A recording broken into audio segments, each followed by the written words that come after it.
Bismillahirrahmanirrahim. Alhamdulillahirabbil alamin. Allahumma salli ala Muhammad wa ali Muhammad al-a'immah wal mahdiyin wa sallim taslima. Assalamualaikum warahmatullahi wabarakatuh dan salam sejahtera, salam keamanan dan kasih sayang kepada kesemua sidang penonton.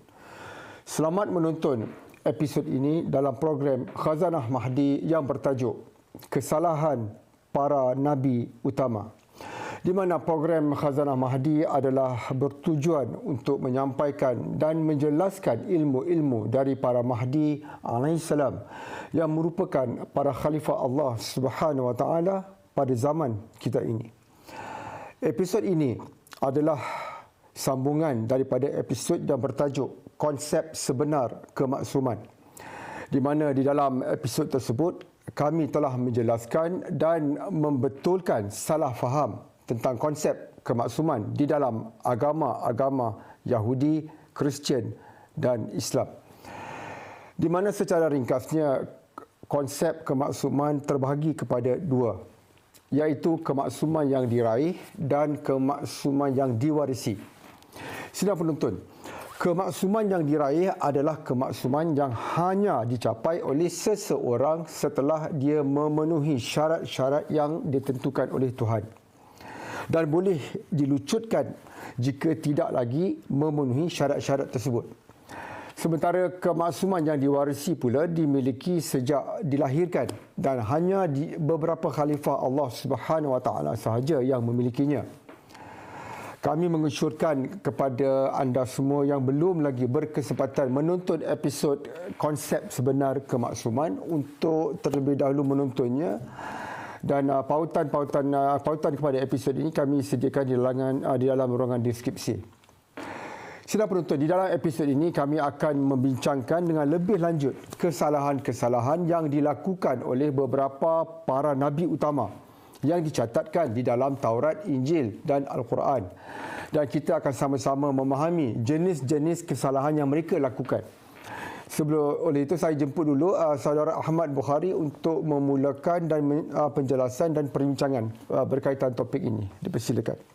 Terima kasih saudara Kashfullah. Bismillahirrahmanirrahim. Alhamdulillahirabbil alamin. Allahumma salli ala Muhammad wa ala ali Muhammad a'imma wal mahdiyin wa sallim taslima. Okey. Baiklah. Bagaimana dengan Nabi Ibrahim alaihissalam? Adakah Nabi Ibrahim alaihissalam juga melakukan kesalahan? Di dalam riwayat Yahudi dan Kristian, Nabi Ibrahim alaihissalam dikatakan telah melakukan satu kesalahan yang besar, iaitu baginda telah berbohong semata-mata untuk menyelamatkan nyawanya. Kisahnya, baginda alaihissalam telah mengembara dengan isinya, iaitu Sarah. Sarah seorang wanita yang sangat cantik. Ada riwayat yang mengatakan bahawa Sarah diberikan 2/3, ada riwayat mengatakan separuh daripada kecantikan seluruh manusia di muka bumi.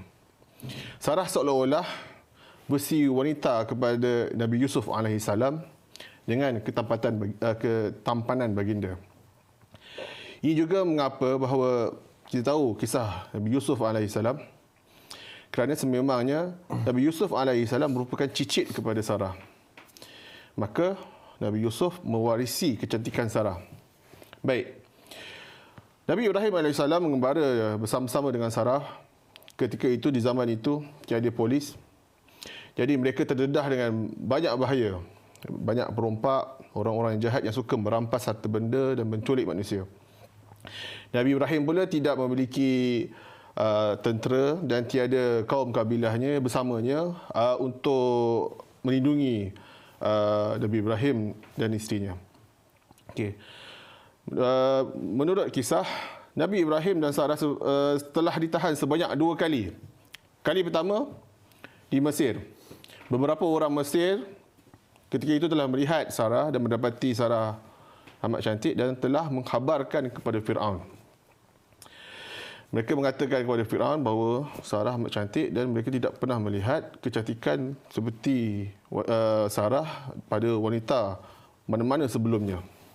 Mendengar berita ini, Firaun telah memanggil Nabi Ibrahim alaihissalam untuk menghadapnya. kemudian bertanya mengenai Sarah. Kerana dia bimbang dibunuh dan Sarah dirampas, kemudian dia dibunuh, maka Nabi Ibrahim AS telah mengatakan bahawa Sarah hanyalah merupakan adiknya. Akibatnya, Fir'aun telah melamar Sarah dan Nabi Ibrahim hanya membiarkan saja hal ini berlaku. Baik, di dalam Taurat menyebutkan bahawa kemudian Sarah dibawa ke dalam kediaman rumah Fir'aun bersama dengan ahli keluarganya. Dan Fir'aun telah memberikan banyak harta benda kepada Nabi Ibrahim AS sebagai pembalas, sebagai mahar. Dan oleh sebab ini juga merupakan alasan bagi golongan feminis Yahudi mengkritik Nabi Ibrahim AS dengan mengatakan bahawa seolah Nabi Ibrahim telah menjual isterinya kerana itu dia menjadi kaya. Baik, Fir'aun kemudiannya telah membawa Sarah ke dalam rumah di keluarganya, tetapi Bible tidak menjelaskan sejauh mana Nabi Ibrahim dan Sarah di dalam perhubungan sejauh mana Fir'aun dan Sarah di dalam hubungan perkahwinan mereka. Kemudian wabak mula menyerang Fir'aun dan kaumnya. Mereka satu demi satu jatuh sakit dan Fir'aun mula mencari apakah punca, apakah sebab nasib malang yang menimpanya ini, kerana sebelumnya keadaan hanyalah baik-baik saja. Akhirnya Fir'aun setelah mengkaji, kemudiannya dia mendapati bahawa hal ini bermula semenjak Sarah masuk ke dalam rumah tangganya. Kemudian Fir'aun telah menyoal Sarah dan Sarah mengaku bahawa dia sebenarnya adalah isteri kepada Ibrahim AS. Baik. Kemudian Fir'aun telah sedar bahawa musibah ini datang daripada Tuhan kerana dia telah menikahi isteri orang. Sarah kemudian dipulangkan kepada Nabi Ibrahim dan Fir'aun merayu agar Nabi Ibrahim berdoa kepada Tuhan supaya mereka kembali sembuh. Baik. Nabi Ibrahim juga ditegur oleh Fir'aun dan ditanya mengapa membiarkan Sarah dinikahinya. Kemudian Nabi Ibrahim seperti mana kita tahu memberitahu bahawa kerana dia takut dibunuh. Baik, kemudian semua harta-harta yang telah Fir'aun berikan kepada Nabi Ibrahim dibenarkan agar Nabi Ibrahim menyimpannya, serta Fir'aun telah menghadiahkan putrinya sendiri sebagai balasan terhadap segala apa yang telah berlaku. Jadi inilah kesalahan Nabi Ibrahim yang tercatat di dalam Taurat dan di dalam Bible. Manakala di dalam Al-Quran kita tidak menemui kisah yang sama seperti ini dengan perincian yang sedetail ini, tetapi dalam Al-Quran terdapat ayat-ayat yang jika kita tolak penafsirannya, kita tahu ada penafsiran tertentu, kita tolak dulu penafsiran dulu, kan? Ada ayat-ayat tertentu yang menerangkan seolah-olah bahawa Nabi Ibrahim pada satu ketika telah mempersoalkan, secara zahirnya ayat ini, telah mempersoalkan apakah matahari adalah Tuhan, apakah bulan adalah Tuhan, apakah bintang-bintang adalah Tuhan. Zahir ayat tersebut menunjukkan bahawa Nabi Ibrahim AS telah terkeliru pada satu tahap dalam kehidupannya tentang siapakah Tuhan itu sebenarnya, bagaimanakah identiti Tuhan itu sebenarnya. Dan ini menunjukkan bahawa kesempurnaan darjat Nabi Ibrahim adalah terhad. Bagi dia tanpa sedar telah mensyirikkan Tuhan Allah Subhanahu Wa Taala di dalam usaha baginda untuk mencari jawapan kepada persoalan siapakah Tuhan sebenarnya. Jadi Nabi Ibrahim jelas tidak mengetahui segala-galanya dan tidak maksum ketika dilahirkan, tidak memiliki kemaksuman yang diwarisi. Jadi kerana itulah baginda melakukan kesalahan ini. Tetapi perlu diberi perhatian bahawa kesalahan ini hanyalah menjejaskan dirinya dan tidak melibatkan orang lain. Sama seperti kesalahan yang dilakukan oleh Adam dan Nuh yang tidak melibatkan orang lain. Jadi kesalahan Ibrahim itu merupakan kesalahan peribadi baginda dan tidak mengakibatkan manusia lain tersesat, tidak mengubah peraturan Tuhan dan tidak melawan Nabi dan Rasul yang lain. Alhamdulillah, sidang penonton, bagaimana pula dengan Nabi Nuh AS? Apakah ada kesalahan yang beliau AS lakukan dan dicatatkan di dalam Taurat, Injil ataupun Al-Quran? Sebelum itu, sidang penonton, kita perlu juga bertanya, apakah sebenarnya ciri-ciri yang boleh diklasifikasikan sebagai kesalahan ataupun dosa? Kerana di dalam Taurat dinyatakan sifat-sifat yang boleh dianggap sebagai kekurangan atau kesalahan oleh Nabi Nuh AS. Seperti yang dinyatakan di dalam Injil Perjanjian Lama, di mana Nabi Nuh AS dikatakan pernah mabuk di dalam sebuah kemah dan seorang anak lelakinya telah masuk ke dalam kemah tersebut dan telah melihat kebogelannya. Jadi jika ini benar, sedang penonton, ia boleh dianggap oleh penganut agama Yahudi dan Kristian sebagai salah satu kesalahan Nabi Nuh AS, di mana beliau AS suka meminum minuman beralkohol dan menjadi sangat mabuk lalu pengsan di dalam kemah tersebut. Dan perkara ini dilihat oleh salah seorang anak lelakinya. Lalu anak lelakinya itu keluar dari kemah dan memaklumkan kepada saudara-saudaranya yang lain yang dia telah melihat kebogelan ayahnya. Dan mereka adik-beradik telah cuba menutupinya sebagaimana yang difahami oleh orang Yahudi dan Kristian sebagai yang ditermakan sebagai kemabukan Nuh. Sidang penonton, di dalam Al-Quran sudah tentu kita tidak temui kisah kemabukan Nuh, dan bagi Muslim adalah sesuatu yang amat sensitif. Muslim menganggap bahawa wujudnya distorsi dan perubahan di dalam Taurat dan Injil, lalu mereka secara automatik menafikan perkara ini sekeras-kerasnya. Muslim mengatakan bahawa oleh kerana arak diharamkan oleh Muhammad sallallahu alaihi wasallam, tentulah juga ia diharamkan oleh kesemua para nabi dan rasul sebelumnya, dan tidak ada nabi atau rasul yang bercanggah dengan syariat yang dibawa oleh Muhammad sallallahu alaihi wasallam. Oleh itu tentulah berlaku distorsi dan perubahan di dalam Taurat dan Injil. Tetapi sidang penonton, pandangan ini adalah salah kerana terlalu banyak syariat para nabi yang lalu yang berbeza dengan syariat Muhammad sallallahu alaihi wasallam. Sebagai contohnya berkaitan dengan arak yang kami akan bincangkan dalam episod lain, di mana kami akan membicarakan apakah arak itu haram ataupun tidak serta peranannya dalam sejarah manusia. Sidang penonton, apakah Islam dan Al-Quran ada menyatakan kesalahan yang dilakukan oleh Nuh AS, atau apakah beliau AS bebas dari apa juga kesalahan? Kita dapati, sedang penonton, Nuh juga tidak terlepas daripada melakukan kesalahan. Terdapat kisah yang terkenal ketika bahtera Nabi Nuh AS baru saja mula hendak berlayar. Beliau AS ketika itu sangat-sangat berhajat dan mahukan semua ahli keluarganya menaiki bahtera tersebut. Tetapi seorang anak lelakinya engkar. Sebaliknya dia mahu berlindung di atas gunung yang tinggi. Nuh AS telah mempersoalkan Tuhan dan dia bertanya kepada Tuhan, bukankah dikau telah berjanji bahawa kesemua ahli keluargaku akan diselamatkan? Beliau AS bertanya lagi kepada Tuhan, bagaimana pula dengan anak lelakiku ini? Bukankah dia ahli keluargaku? Lalu Tuhan telah menemplak Nuh AS dan berfirman, dia bukan dari ahli keluargamu, dan memberikan amaran keras kepada beliau AS agar tidak tergolong dari mereka yang jahil. Sidang penonton, secara mudahnya Tuhan berkata kepada Nabi Nuh, jangan mempersoalkan arahan aku dan jangan kamu ragu.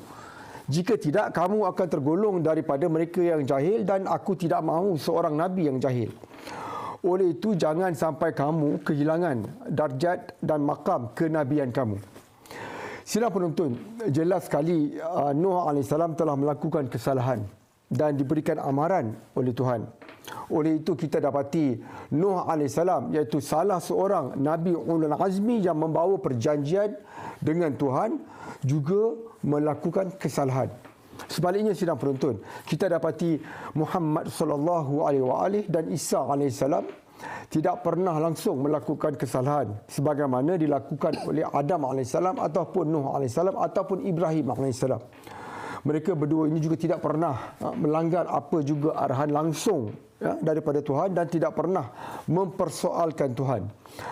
Dan fakta ini membuktikan konsep kemaksuman yang diwarisi oleh mereka sebagaimana difahami dan diimani oleh penganut Kristian dan Islam. Baiklah. Sidang penonton, adakah contoh para nabi yang telah dilucutkan kenabiannya?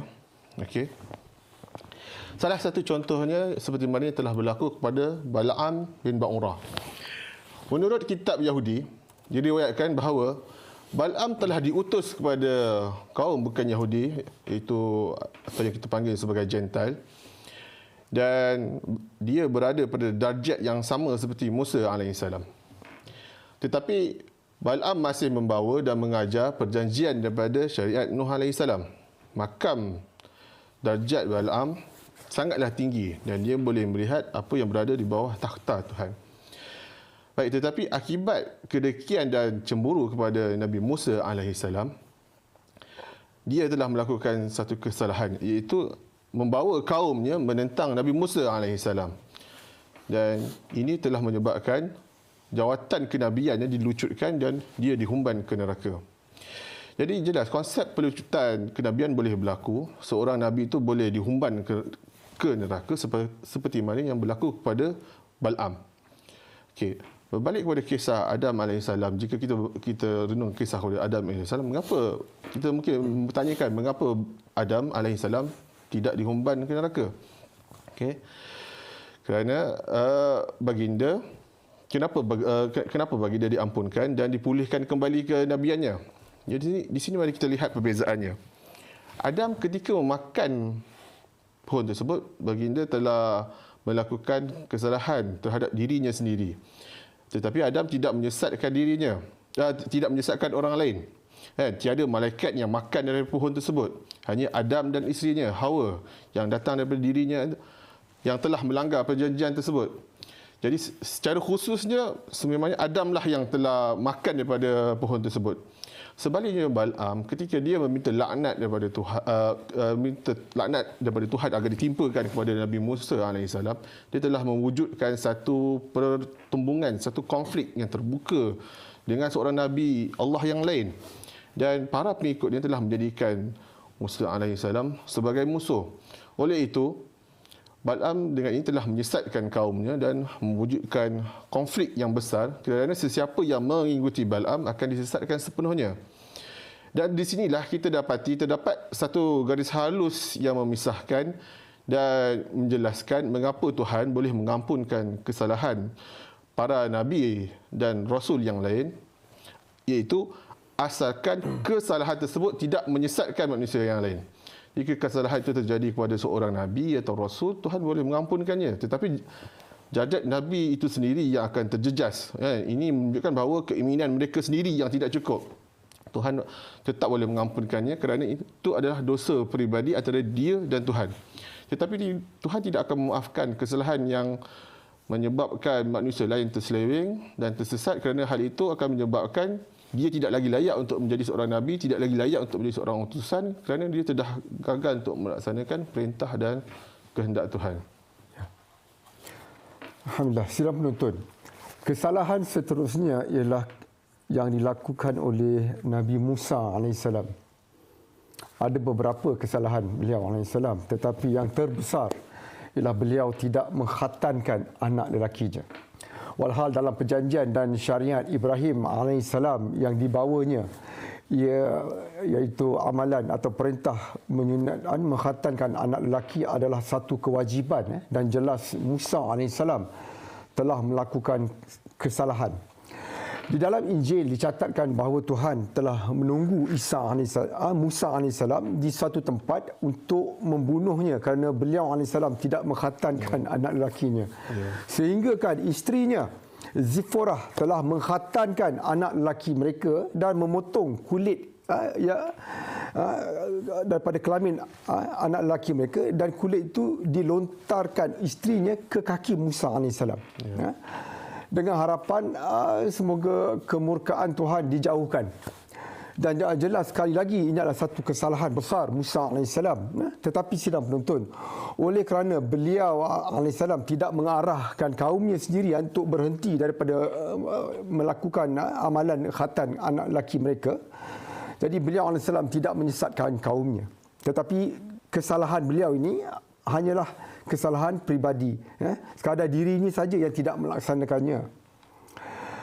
Dan Musa AS sidang penonton memang terkenal sebagai salah seorang nabi yang teragung di dalam agama Yahudi, Kristian dan Islam. Tetapi kesalahan ini, walaupun kesalahan peribadi, ia hampir-hampir menyebabkan kenabian beliau AS dilucutkan. Dan Musa AS telah juga mempertikaikan sebelumnya Abdul Saleh, iaitu hamba yang soleh yang diutus kepada beliau sebanyak 3 kali di dalam kisah perjalanan mereka. Malah sebelum itu juga beliau AS telah membunuh seorang Mesir ketika beliau AS berusia 40 tahun. Sidang penonton, ketika itu beliau AS berada di Mesir dan telah terdengar seorang lelaki menjerit meminta pertolongan. Dia lalu bergegas dan mendapati bahawa lelaki itu sedang dipukul oleh seorang lelaki Mesir. Lelaki yang dipukul itu memberitahu kepada beliau apa yang telah dilakukan oleh lelaki Mesir tersebut. Di dalam Al-Quran menyatakan bahawa Fir'aun laknatullahi dan tenteranya melakukan 2 perkara yang kejam. Pertama, mereka menyembelih bayi-bayi lelaki Bani Israel, dan kedua, mereka mencabuli kehormatan wanita Bani Israel. Jadi lelaki Mesir ini memberitahu Musa AS, lelaki itu yang dipukul itu memberitahu Musa AS bahawa lelaki Mesir itu adalah sebenarnya tentera Firaun yang telah masuk ke dalam rumahnya dan memukulnya dan merogol isterinya di hadapan matanya ketika dia telah diikat. Dan lelaki yang dipukul ini meminta Musa AS untuk membalas dendam ke atas tentera Mesir itu, kerana lelaki yang dipukul itu mendakwa dirinya adalah salah seorang daripada Bani Israel dan dia beriman dengan Musa AS sebagai nabinya. Lalu Musa AS menjadi amat marah dan terus membunuh tentera Mesir itu. Tindakannya itu, sidang penonton, bukanlah di atas perintah Allah Subhanahu Wa Taala, tetapi kerana kemarahannya semata-mata. Dan walaupun tentera Mesir itu selayaknya dibunuh, ia bukanlah di dalam perancangan dan kehendak Tuhan. Dan kerana itu kita dapati di dalam Al-Quran, Musa AS telah bertaubat di atas perbuatannya itu, dan Al-Quran meneruskan lagi kisah ini di mana Musa AS ditemui lagi oleh lelaki Mesir itu, dan sekali lagi lelaki tersebut meminta bantuannya. Tetapi kali ini beliau AS enggan membantunya dan berkata semua itu adalah daripada syaitan. Baiklah, seterusnya siapa lagi contoh Nabi-Nabi yang melakukan kesalahan? Okey, bagaimana dengan Nabi Isa AS? Nabi Isa AS seorang Nabi, salah satu daripada seorang Nabi Ulul Azmi di dalam Islam, tetapi dianggap sebagai Tuhan di dalam agama Kristian. Okey, mengenai Nabi Isa AS, kita hanya dapati pada satu tempat saja di mana baginda melakukan kesalahan. Jadi kerana ini amat penting untuk kita perhatikan betul-betul kisah Nabi Isa AS. Baik, menurut sumber-sumber di dalam Islam bahawa Nabi Isa AS telah berbicara semenjak di dalam buayan, yang merupakan satu mukjizat. Baginda telah berbicara ketika masih kecil, dan hal ini membuatkan baginda kelihatan amat sempurna. Baginda telah mensiharkan dirinya sebagai utusan, sebagai rasul sejak dari dalam buayan. Ini menunjukkan bahawa baginda memiliki kemaksuman sejak dilahirkan. Baik. Tetapi tiada sebarang rekod setelah itu, sama ada menurut sumber-sumber di dalam Yahudi, Kristian maupun Islam, sehinggalah baginda berusia 33 tahun. Jadi kita tidak tahu adakah baginda ada melakukan sebarang kesalahan di dalam antara waktu tersebut. Okey. Riwayat yang ada, baginda berkata-kata ketika sejak dilahirkan, kemudian sehingga berusia 33 tahun, di mana setelah itu baginda melakukan pelbagai mukjizat. Di antaranya menukarkan air menjadi wine, menyembuhkan pesakit kusta, dapat memberitahu manusia apa yang berada di dalam rumah mereka, menghidupkan orang yang telah mati dan berjalan di atas air. Juga terdapat kisah bahawa iblis telah cuba menghasut Nabi Isa AS. Kisah tersebut mengisahkan bahawa bagaimana baginda berhadapan dengan iblis dan telah berjaya menepis segala hasutan godaan iblis. Laknatullah. Baginda menunjukkan kekuatan keimanan dia dan seorang yang betul-betul teguh. Kisah itu pada awal dakwah Nabi Isa, baginda telah digoda oleh iblis laknatullah. Kisah dia begini. Pada suatu hari iblis telah datang kepada baginda. Ketika itu baginda telah berpuasa, sedang dalam berpuasa selama 40 hari. Baginda sangat lapar. Kemudian iblis telah berkata, jika Tuhan kamu benar, tukarkanlah batu ini menjadi roti. Tetapi baginda tidak menurut kata-kata iblis tersebut. Kemudian di masa yang lain, iblis telah mengangkat dan membawa Nabi Isa ke sebuah puncak gunung dan telah menawarkan dan menunjukkan kepada Nabi Isa segala yang berada di bawahnya, segala perkara yang berada di dunia, dan tawarkan kepada Nabi Isa AS. Tetapi baginda tidak tergoda, baginda tidak mempedulikan tawaran dan godaan iblis tersebut. Jadi ini menunjukkan bahawa Nabi Isa benar-benar seorang yang teguh keimanannya dan merupakan bukti kemaksuman Nabi Isa AS. Iblis tidak boleh mengapa-ngapakan baginda, segala bisikan iblis tidak memberi kesan. Baik, jadi di manakah kesalahan Nabi Isa AS? Baik, satu-satunya kita boleh temui ialah di dalam Injil yang kelihatan seolah-olah menjadi kesalahan bagi baginda, iaitu baginda alaihissalam mempunyai satu kehendak yang bertentangan dengan kehendak Tuhan. Okey, baik. Bagi seseorang yang memiliki kemaksuman yang mutlak, sepatutnya mempunyai kehendak yang selari dengan Tuhan dalam apa jua keadaan. Seperti mana yang disebutkan di dalam Al-Quran, tidak kamu inginkan melainkan apa yang Tuhan inginkan. Baik. Tetapi jika kita baca dalam Bible, dalam Perjanjian Baru, terdapat kisah itu sebelum Nabi Isa AS ditangkap. Nabi Isa AS telah berdoa dan merayu kepada Tuhan dengan berkata, biarlah cawan penderitaan ini berlalu daripadaku. Dan berkata, aku tidak ingin apa yang engkau beritahukan aku akan berlaku kepadaku. Aku tidak ingin disalib. Melainkan jika itu yang engkau mahukan. Baik. Jadi Nabi Isa AS di sini telah mempersoalkan kehendak Tuhan, walaupun telah diberitahu terlebih dahulu bahawa ianya akan berlaku. Jadi satu poin yang penting di sini yang perlu kita perhatikan bahawa hal ini jelas menunjukkan bahawa mustahil, tidak mungkin Nabi Isa AS merupakan Tuhan seperti mana yang didakwa oleh golongan Kristian. Bagi dia sendiri adalah makhluk, kerana tidak mungkin Tuhan mengalami satu gangguan personaliti di mana Tuhan dan kehendaknya saling bercanggah. Baik. Oleh itu jelas bahawa Nabi Isa AS merupakan makhluk, bagi dia mempunyai kehendak, mempunyai idea yang berbeza dengan tentang sesuatu yang akan berlaku. Kerana itu sebagai makhluk, Nabi Isa juga melakukan kesalahan. Walaupun kesalahan ini kelihatan seolah bukanlah satu kesalahan, tetapi kerana darjat Nabi Isa AS sangatlah tinggi sebagai salah seorang Nabi Ulul Azmi, maka ia dianggap sebagai satu kekurangan kerana Nabi Isa dilihat sebagai seorang yang amat sempurna. Tetapi kita perlu jelas di sini bahawa kesalahan Nabi Isa alaihissalam dibandingkan dengan kesalahan Nabi-Nabi yang lain amatlah kecil.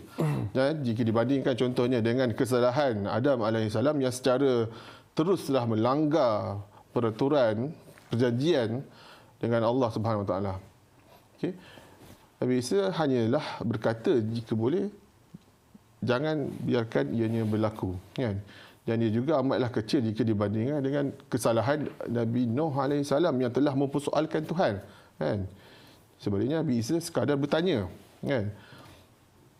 Nabi Ibrahim alaihissalam pula telah berbohong untuk menyelamatkannya. Nabi Isa alaihissalam tidak berbohong, kan? Baginda jauh lebih yakin dengan perancangan Tuhan ke atas dirinya. Jika dibandingkan dengan kesalahan Nabi Musa, sudah pasti tentulah lebih jauh lagi jika dibandingkan dengan kesalahan Nabi Isa ini. Ya. Alhamdulillah.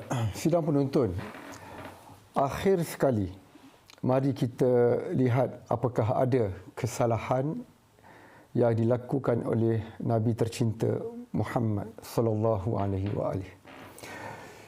Sidang penonton, baginda adalah maksum sejak dilahirkan dan baginda memiliki kemaksuman yang diwarisi mengikut kepercayaan Syiah Islam. Kita mendapati secara zahirnya baginda ada melakukan kesalahan-kesalahan. Sidang penonton, di dalam Al-Quran terdapat beberapa ayat yang menunjukkan kesalahan baginda. Tetapi kami akan mengenepikan kebanyakan daripadanya kerana wujud pertelingkahan yang amat dahsyat, terutama di antara Sunni dan Syiah berkaitan kepada siapa ayat-ayat itu ditujukan. Sebagai contoh, dalam surah ke-80 iaitu surah Abasa ayat 1 yang menyebut dia bermasam muka dan berpaling.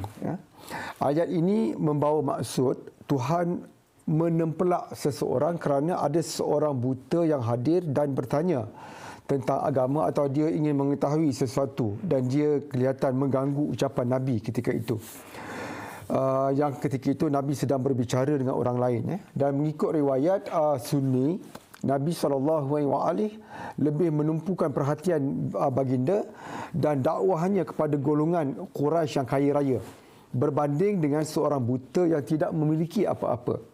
Lalu kerana itu Tuhan telah menempelak baginda. Tetapi sidang penonton, Syiah pula berkata itu adalah mustahil kerana Ahlul Bait alaihissalam telah menjelaskan bahawa ayat itu tidak ada kaitan langsung dengan baginda sallallahu alaihi wasallam dan menegaskan bahawa pihak yang berkata demikian adalah nasibi dan cuba merampas hak Ahlul Bait alaihissalam dan merendah-rendahkan darjat dan maruah Nabi sallallahu alaihi wasallam. Tetapi sebenarnya ayat itu dikatakan dituju kepada Uthman Ibn Affan. Oleh itu sidang penonton, kita temui ayat-ayat seperti ini, mempunyai genre seperti ini seolah-olah menunjukkan kesalahan-kesalahan Nabi jika kita lihat daripada perspektif dan juga lensa Sunni. Malah kepada Sunni, Nabi telah melakukan banyak kesalahan dan yang seharusnya baginda tidak lakukan, dan di antaranya amat buruk sekali seperti yang kita telah sebut tadi. Tetapi kepada Syiah, semua itu adalah fitnah semata-mata yang ditujukan terhadap Nabi dan baginda tidak melakukan apa juga kesalahan kecuali yang dinyatakan dalam satu ayat Quran yang merupakan antara ayat yang terakhir diturunkan. Dan ayat ini ditujukan secara khusus, secara khas kepada Nabi SAW. Ayat ini di dalam surah Al-Ma'idah ayat 67. Allah Subhanahu Wa Taala berfirman, "Wahai Rasul, sampaikanlah apa yang telah diturunkan kepadamu dari Tuhanmu, dan jika engkau tidak melakukannya, maka bermakna tiadalah engkau menyampaikan apa juga perutusannya." Baik, Sidang penuntut, ayat ini jelas satu teguran keras kepada Nabi SAW dan Ahlul Bait AS menjelaskan bahawa Nabi SAW telah menerima perintah daripada Allah SWT di satu tempat bernama Ghadir Khum agar baginda mengumumkan pewaris yang ini pengganti baginda dan pemimpin ke atas umat Islam setelah baginda. Tetapi baginda menjadi resah dan rasa berat hati. Ini bukanlah kerana baginda tidak mahu mengumumkannya, tetapi baginda merasa bimbang terhadap reaksi umatnya yang tidak dapat menerima pengumuman ini. Dan mereka akan berkata, lihat, baginda hanya memilih dan melantik ahli keluarganya saja dan sebagainya. Nabi SAW seharusnya tidak keberatan untuk melaksanakan arahan Allah Subhanahu Wa Taala itu. Tuhan mengetahui apa yang bermain di pemikiran dan di dada baginda. Lalu telah menegur baginda. Jika baginda tidak melaksanakannya, ia seolah-olah baginda tidak melaksanakannya.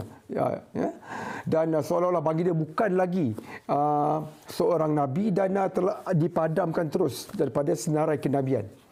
Kerana jika baginda tidak mengumumkannya, ia berarti baginda tidak memastikan Islam terjaga. Dan segala urusan dan segala intipati Islam akan dihapuskan dan segala dakwah dan pengorbanan baginda selama itu akan menjadi sia-sia.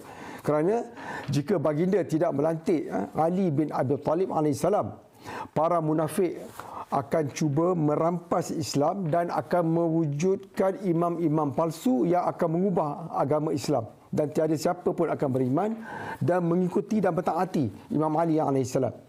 Kerana Nabi SAW dituduh tidak pernah melantiknya sebagai pewaris dan mengarahkan umat Islam untuk mentaati Ali bin Abi Talib selepas baginda. Tetapi sidang penuntut, kesalahan baginda ini adalah teramat-amat kecil kerana kesalahan-kesalahan yang dilakukan oleh Adam, Nuh, Musa, Ibrahim dan sebagainya adalah berdasarkan tindakan yang diberikan pilihan. Kesalahan Isa AS pula hanyalah kesalahan dalam ucapannya sahaja.